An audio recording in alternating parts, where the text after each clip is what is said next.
Okay, let's deploy to Kubernetes with GitHub Actions. So the first thing that you're going to need is a kubeconfig file. I have mine right here. I'm using DigitalOcean because it's really cheap, just $10 a month to get your master node running, and you can download your kubeconfig from there. So within the kubeconfig, it has different clusters represented by certificate authority data, server URLs, and users. So this is everything that you need to connect to a Kubernetes cluster, really nothing else. And this is what kubecontrol looks at even on your own command line when it's trying to figure out where you're deploying to. So you will have this, and this is where it lives in your own machine. So what we need to do is get this into a place that GitHub Actions will be able to read it. So the place for that would be in repository secrets. So the problem comes that this is a multi-line YAML. So if we were to be passing this to the command line, as we have to do in order to use it, it would cause a bunch of chaos because it would try to run each of these lines individually.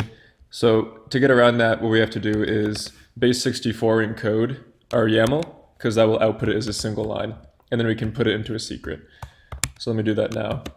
You should, if you have Mac or Linux, be able to base64 on the command line. If not, there's a million things online for it if you're on Windows, or maybe you have that, I'm not sure. So here's the single line of our entire kubeconfig base64 encoded. So let's take that and put it into our secret. And notice here that this is called kube_config.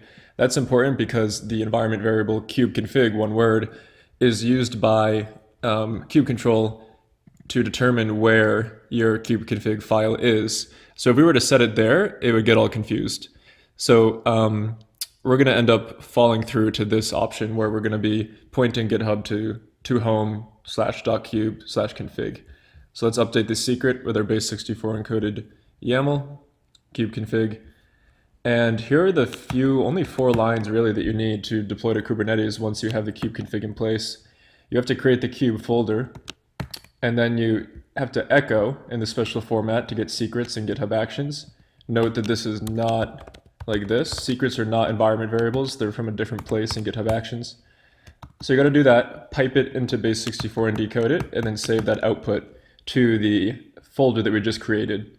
So we'll see when I create this that we're able to transfer this whole config from here to our environment. So the next step, when we use the context that I'm going to be deploying to, in this case called Octobay API, it is able to find that context from this folder. And I linked this in the description so you can figure out more about how to configure kubeconfigs. It's very useful Kubernetes admin skill to have. All right, so let's push this and kick the job off.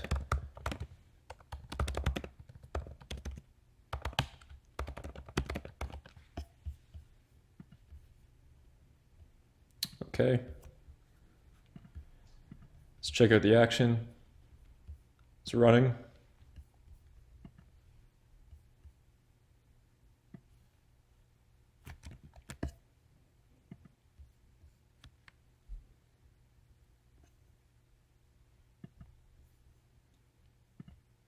Awesome, so you can see that that worked.